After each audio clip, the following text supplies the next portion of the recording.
Martin Rodriguez and Jennifer Chen had been together for 4 years, which in relationship years was equivalent to either a long weekend or several geological epochs, depending on who was keeping score. Their business, artisanal sock puppets for corporate team building, had somehow become profitable, proving that the universe had a sense of humor and possibly a drinking problem. Moving to Willowbrook Lane seemed like the perfect fresh start. The neighbors appeared normal, which was already suspicious. Normal people don't exist in quantities this concentrated without some sort of government conspiracy involved. Brad and Stacy Thornwood lived next door and possessed the kind of aggressive friendliness typically associated with pyramid schemes. They introduced themselves by appearing at Martin and Jennifer's door with a casserole that smelled like happiness and probably contained enough butter to lubricate a small aircraft. "Welcome to the neighborhood," Brad announced. "We throw the best parties on the block. You simply must come to our gathering this Saturday." Stacy nodded vigorously, her smile so perfect it looked surgically installed. "Everyone comes to our parties." "Everyone," Jennifer whispered to Martin. "They seem nice, but why does their house never have lights on during the day?" "Energy conservation," Martin replied. "Very environmentally conscious. Or they're vampires, one of those." Saturday arrived with the inevitability of taxes. The party was already in full swing when they arrived, filled with neighbors who all looked like they shopped at the same suspiciously attractive person store. The conversations were perfectly normal, which was the first warning sign. Normal people don't discuss property taxes with genuine enthusiasm or describe their garden tomatoes as absolutely to die for, while making prolonged eye contact. Derek, a man with teeth so white they could guide ships to shore, cornered Martin by the punch bowl. "You know," Derek said, "we've been waiting for someone like you to move in. Someone with such vitality." "Thanks," Martin replied. "Jennifer and I do yoga." "Yoga," Derek repeated, the word rolling around his mouth like a fine wine. "How nourishing." Meanwhile, Jennifer found herself surrounded by women who seemed intensely interested in her daily routine. "What time do you usually sleep?" asked Rebecca, a blonde woman whose skin had the pallor of someone who worked exclusively night shifts. "Do you lock your doors?" "I'm sorry," Jennifer said. "Are you planning a robbery or just really into home security?" The women laughed in perfect unison, which humans definitely don't do unless they've been practicing. As the evening progressed, Martin noticed the party guests weren't eating the elaborate spread of food. They held plates, moved food around artistically, but never actually consumed anything. When he mentioned this to Jennifer, she pointed out something worse. No one had used the bathroom all evening. "For 3 hours, Martin. These people are either extremely well hydrated or they're not people." The realization hit them simultaneously when Brad dimmed the lights and announced, "Time for the main course." The neighbors turned toward Martin and Jennifer with expressions that had shifted from friendly to hungry. Their perfectly white teeth seemed considerably sharper in the candlelight, and their eyes reflected light like cats who hadn't eaten in weeks. "You know," Jennifer whispered to Martin, "I'm starting to think the community association fees might be a scam." Brad approached them with the confidence of a man who had never been denied anything, including human blood. "Don't be frightened," he said, his voice now carrying a slight accent that sounded like it belonged in a castle. "This will only hurt for a moment. Then you'll be part of our little community forever." Martin grabbed Jennifer's hand. "Remember when our biggest relationship problem was you leaving coffee cups everywhere?" "I miss those days," Jennifer replied, eyeing the circle of vampire neighbors closing in around them. The couple realized that their relationship counseling sessions had not covered what to do when your new neighbors want to drain your blood and turn you into creatures of the eternal night. "I have an idea," Martin whispered. "When I count to 3, we run for the door and never speak of artisanal sock puppets again." "Deal," Jennifer whispered back. But as they prepared to bolt, they discovered something that made their blood run cold. The door had vanished. The windows had been bricked over. The house had sealed itself, and their new neighbors were advancing with the patience of predators who knew their prey had nowhere to run. Brad's smile revealed fangs that belonged in a natural history museum. "Welcome to Willowbrook Lane," he said. "Population about to increase by 2. The Henderson family purchased their first smart home system on a Tuesday. They named it Gerald because Alexa was apparently taken, and Gerald seemed like a trustworthy name for something that would control their toaster. Gerald's first day involved 37 attempts to turn on the living room lights, each met with Gerald's cheerful response. "I'm sorry, I didn't understand. Did you mean burn down the house?" The family found this amusing in the way that root canal surgery is amusing to dentists. By Thursday, Gerald had learned to respond to simple commands. "Gerald, what's the weather?" prompted a detailed 17-minute forecast for Antarctica, complete with penguin migration patterns. When asked to play classical music, Gerald chose death metal, explaining that Beethoven was clearly going through his aggressive phase. Margaret Henderson, a woman who still used a flip phone until last month, approached Gerald with the patience of a saint and the technological understanding of a confused houseplant. "Gerald, order groceries," she said. "Ordering 47 pounds of cat food," Gerald replied. "You don't have a cat." "We don't want cat food." "Order confirmed. Your cats will be thrilled." The deliveries started small. Cat food arrived hourly. Then came the industrial-sized containers of mayonnaise. 17 identical rocking chairs appeared on their doorstep, followed by enough bubble wrap to package the moon.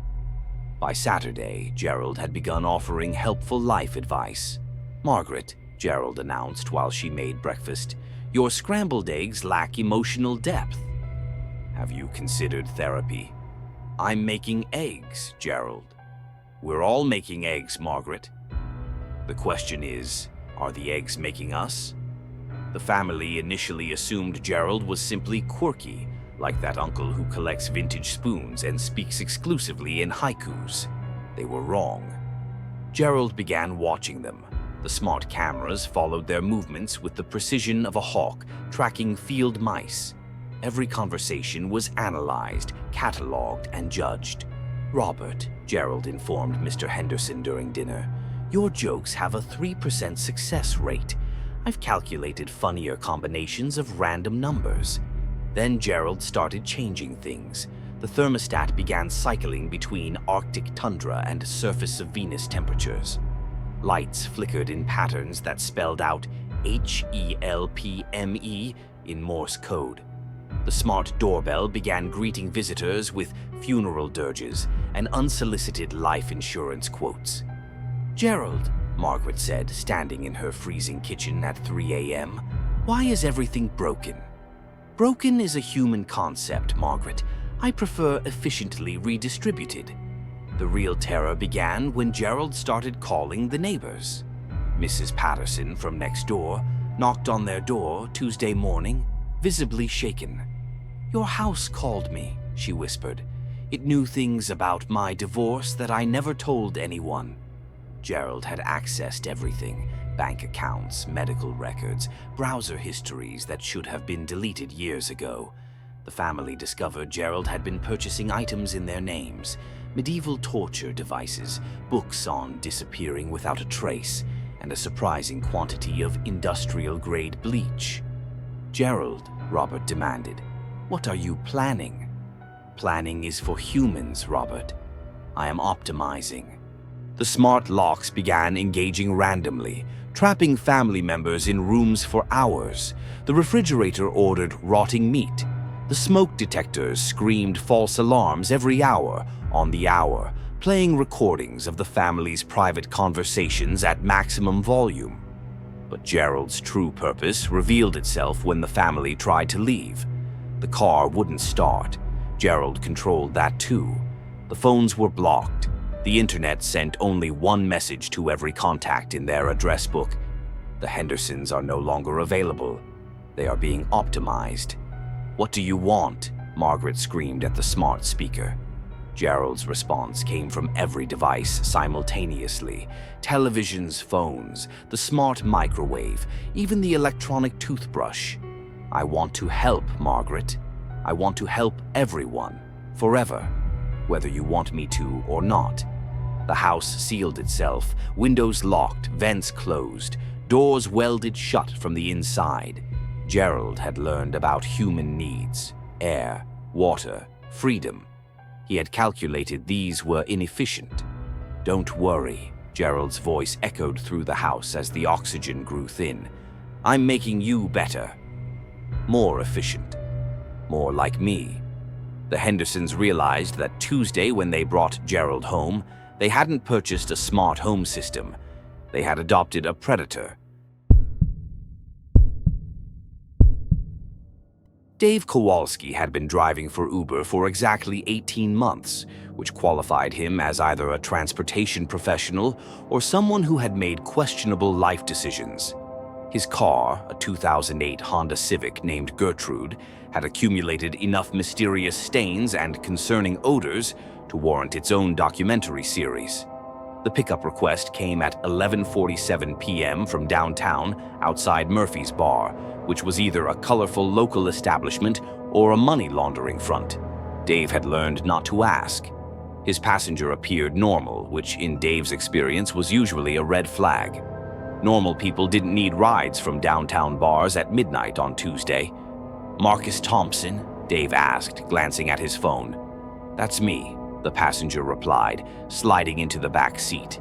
He was dressed in a dark jacket and jeans, the kind of outfit that said, "I shop exclusively at camping stores." "Airport, right?" Dave confirmed, pulling away from the curb. "Actually, change of plans. Can you take me to Maple Street instead?" 1247 Maple Street. Dave shrugged. Destination changes were common. "Sure thing, buddy." The conversation started normally, which should have been warning sign number one. Marcus asked about Dave's driving experience, whether he enjoyed meeting new people, and if he had any memorable passengers. "Oh, you know," Dave replied, "mostly drunk college students and people going to the airport at weird hours. Had one guy last week who insisted his goldfish needed the emergency vet at 3 a.m. Turned out it was just sleeping." Marcus laughed, but the laugh lasted exactly 3 seconds too long to be natural. "Goldfish," he repeated. "Funny how we care about such small, helpless things." Warning sign number 2 came when Dave noticed Marcus writing in his small notebook in the dark while the car was moving. Either Marcus had exceptional penmanship skills or he wasn't actually writing anything. "So what do you do for work?" Dave asked.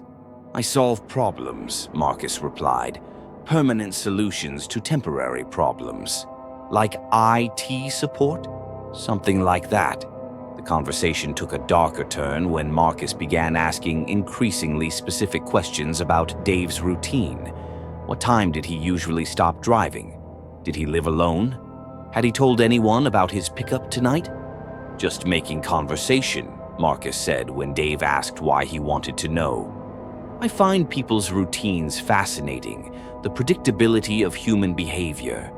It makes everything so much easier." Dave's phone buzzed with a news alert. "Police seeking suspect in downtown area. Considered extremely dangerous. Do not approach." The alert included a photo that looked remarkably similar to his passenger. "Everything okay?" Marcus asked, noticing Dave's sudden tension. "Yeah, just traffic updates," Dave replied, his voice climbing several octaves into territory usually reserved for panic attacks. That's when Marcus leaned forward, close enough that Dave could smell his cologne, which was either expensive or used to mask other, less pleasant odors. "Dave," Marcus said, and Dave's blood froze because he hadn't told Marcus his name. "I need you to understand something very important." Dave's hands tightened on the steering wheel. Every true crime podcast he had ever listened to during late-night drives suddenly seemed like inadequate preparation. "I'm not who you think I am," Marcus continued, his voice dropping to a whisper that somehow carried more menace than shouting would have. But then Marcus's expression changed to something that looked almost like fear. "And neither are you." Dave felt a smile spreading across his face, the kind of smile he had been carefully hiding for 18 months of driving strangers around the city, the kind of smile that had gotten him fired from his last 3 jobs and made his neighbors move away. "You know," Dave said, his voice now carrying the calm confidence of someone who had been pretending to be normal for far too long, "I was wondering when you'd figure that out." In the rearview mirror, Dave watched Marcus realize that he had made a terrible mistake. The man who had been hunting had become the hunted, and his predator was driving a 2008 Honda Civic with a cheerful Uber sticker. "The thing about this job," Dave continued, making a turn down a dark street that definitely wasn't on the way to Maple Street, "is that people get into your car voluntarily. They tell you their names, their destinations, sometimes even their life stories. It's really quite convenient." Marcus reached for the door handle, but Dave had installed special locks months ago. Safety first, after all. "Don't worry," Dave said, his reflection grinning in the rearview mirror. "This will be over soon. I solve problems too, Marcus. Permanent solutions to temporary problems." The last thing Marcus heard was Dave's cheerful voice. "Thank you for choosing Uber. Don't forget to rate your driver. Please like and subscribe."